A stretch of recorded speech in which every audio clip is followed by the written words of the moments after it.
اللہ تعالیٰ نے جنت میں ایک فرشتہ پیدا کیا.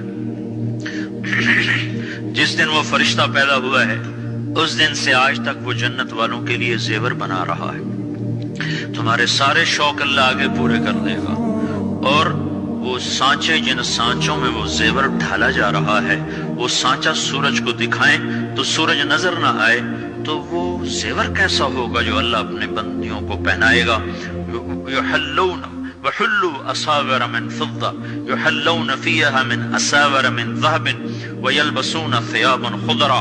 سونے کے کنگن، سبز ریشم کے جوڑے جن کا تانا بانا اللہ تعالیٰ کے امر کن سے نور کے دھاگے سے بنایا جائے گا.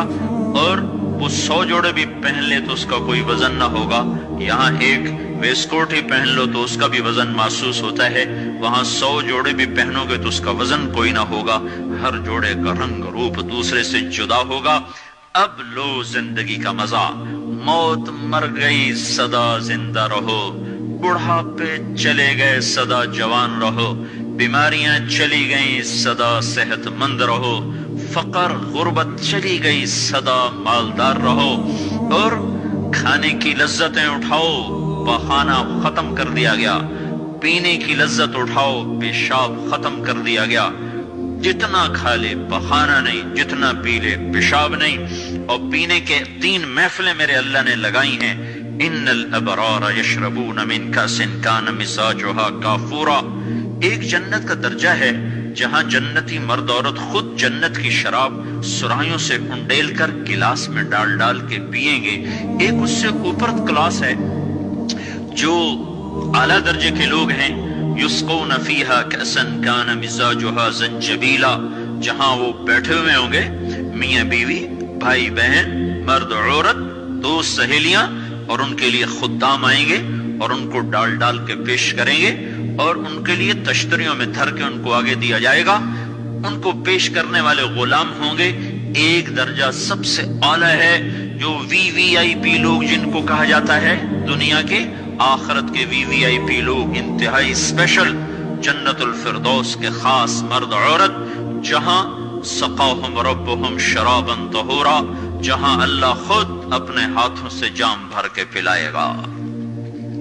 کاش تمہیں یہ شوق لگ جائیں، تم فاطمہ کی بیٹیاں بن کے زندگی گزارو. مغرب کی بیٹی مت بنو. مغرب ننگا ہو گیا ہے، اس نے اپنی تہذیب کو گنوا دیا ہے. میں ابھی ایک چوک میں کھڑا ہوا تمہارے پاس آتے ہوئے تو یہ ٹیلی فون کارڈ والوں کا بڑا اشتہار لگا ہوا ہے. وہ لڑکیوں کے ناچنے کی تصویریں تو ہوتی تھیں، ایک بوڑھی عورت کے ناچنے کی بھی تصویر لگی ہوئی ہے. عورت اتنی بے قیمت ہو جائے گی. میری بچیوں، یہ آزادی نہیں ہے، اللہ کی قسم. وہ باطل چال کھیل گیا. آزادی کے نام پر اس نے عورت کی عزت کو نیلام کر دیا ہے. آزادی اس کا نام نہیں ہے کہ ایئر ہوسٹس بن کے 300 مسافروں کی 8 گھنٹے خدمت کرے، ہر ہوسناک نظر اس کا طواف کرے، کوئی اس کو کسی نظر سے دیکھے، کوئی کسی نظر سے دیکھے، کبھی کسی سے ٹکرائے، کبھی کسی سے ٹکرائے. یہ آزادی ہے، یہ آزادی ہے. ہمارا آسٹریلیا سے سفر ہو رہا تھا، سنگاپور 8 گھنٹے کی مسلسل فلائٹ تھی. بڑا جمبو جہاز، اور وہ لڑکیاں ادھر بھاگ رہی ادھر بھاگ رہی. ایک مجھے وہاں خیال آیا. دوسری دفعہ ہمارا سفر نیو یارک سے تھا. نیو یارک سے ہم چلے اور قاہرہ ہم اترے. قاہرہ 11 گھنٹے کا مسلسل جہاز کا سفر، مسلسل 11 گھنٹے ایک ٹانگ پہ کھڑے ہو کے لڑکیاں بھاگ رہی، وہ لڑکے ایئر ہوسٹس بھاگ رہی. اور اس کے ساتھ 300-350 کا مسافر جہاز ہے. ہر نظر ان کو طواف بھی کرتی ہے، بلاتی بھی ہے، پکارتی بھی ہے، یہ پاگل. اور ایک لڑکی گھر بیٹھ کر اپنے خامند کی خدمت کرتی ہے، اپنے بچوں کو پالتی ہے، اور اس کا خامند اس کو باہر سے کما کے لا کے دیتا ہے اور اسے گھر میں عزت کے ساتھ رکھتا ہے. اس کا نام غلامی رکھا، اس کا نام آزادی رکھا.